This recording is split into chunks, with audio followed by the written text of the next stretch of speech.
Hi everyone, and welcome to this video where we'll cover how to visualize the efficient frontier using combinations of assets in a portfolio. The goal here is to try to identify the optimal mix of assets in a portfolio to maximize return for a given level of risk. We will first calculate the risk and return of each asset in our portfolio. We will then build a variance-covariance matrix, after which we will simulate different potential portfolios and calculate the overall portfolio standard deviation and return for each simulation.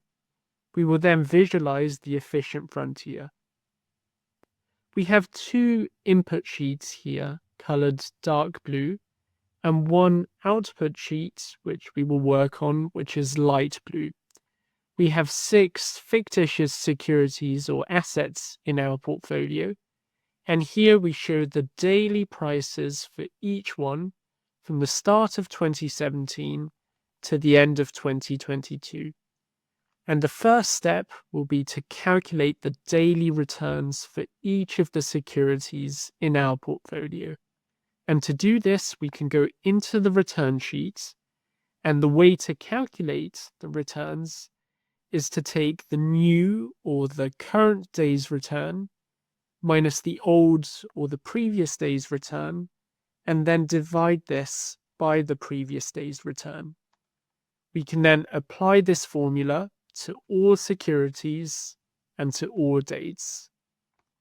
Now we're ready to use the data to calculate the expected return and volatility for each security. To calculate the return, we take 1 plus the average of all returns, and since they are daily, we will scale this by the number of trading days. So in other words, this is typically assumed to be 252, and therefore we take this to the power of 252 and then subtract 1. Now, to calculate the annualized volatility, we will use the stdev.s function, and this function calculates the standard deviation for sample data. We open brackets, we then select the returns for security 1, and we then multiply this by the square root of 252. Now we use the square roots here because standard deviation scales with the square root of time, while expected return scales linearly with time. We can then bring these two formulae to the other cells to apply it to the other securities.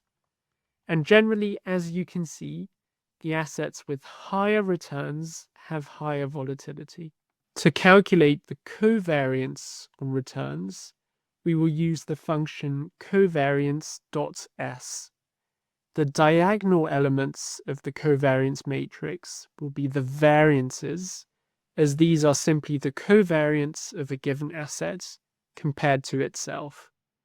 In order to ensure this formula can be copied across efficiently, we will use the indirect function here. And as you can see, we have the column identifiers corresponding to each security in row 2, as well as in column A. We will use this within the indirect function. And we start by typing equals covariance.s. We open brackets, and then we type indirect. We then refer to the return sheet, and then refer to column B, which is found in cell C2. We have data in the return sheet from row 3 to 1510. So we next type 3, followed by C2 again, and then 1510. Now for the second array, we can duplicate some of what we've already done. What we will do, however, is we will replace C2 with A8, as you can see, and also note how we have added the absolute references or $signs in front of the number 2 here, so that we always refer to the second row, and in front of the letter A so we always refer to column A. We can then click enter, and we can then drag this formula across as well as down. And what we can see is that if the number is red, the two securities or assets move in opposite directions. And if the relationship is positive, then they move in the same direction. Therefore, adding assets with a negative covariance should help increase diversification and therefore reduce the portfolio's unsystematic risk.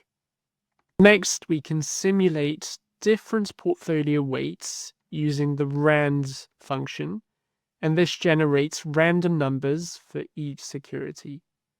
We can now drag this across and bring it all the way down to row 516 so that we have exactly 500 simulations. Finally, since we are using random numbers, we can paste just the values to stop them from constantly updating. And this way, we now have our random values, but what we want to do is we want to convert these into portfolio weights.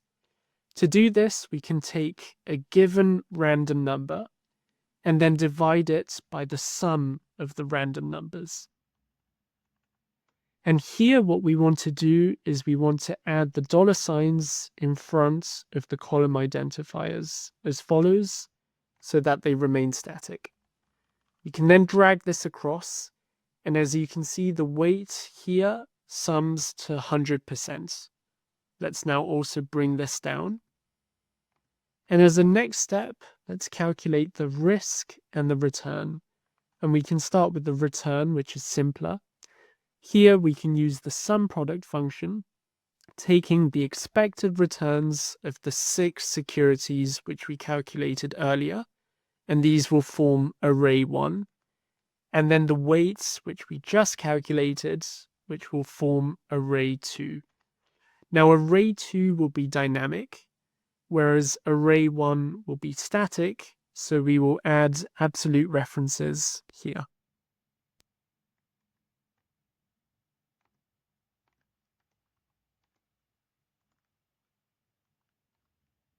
Now to calculate the risk figures, you can type the following formula. This formula takes the portfolio weights and the variance-covariance matrix to determine how the securities interact.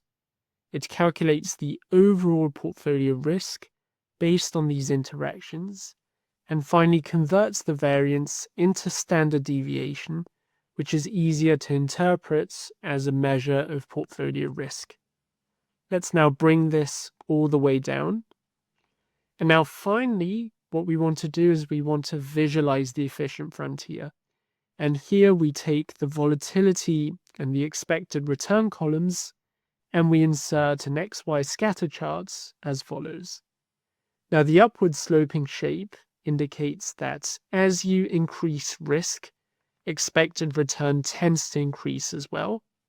The leftmost part of the curve shows the minimum risk portfolio, where diversification has reduced risk as much as possible. This portfolio likely combines assets with low correlations to achieve stability.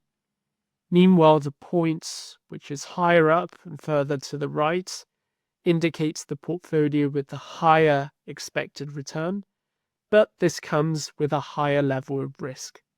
Now, investors with a low risk tolerance would choose portfolios on the left side of the frontier, while those willing to take on more risk for higher returns would pick portfolios further to the right.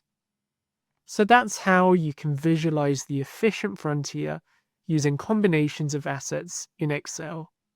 Please give this video a thumbs up if you found it useful, and subscribe to the Excel Hub for future Excel tutorials, techniques, and examples.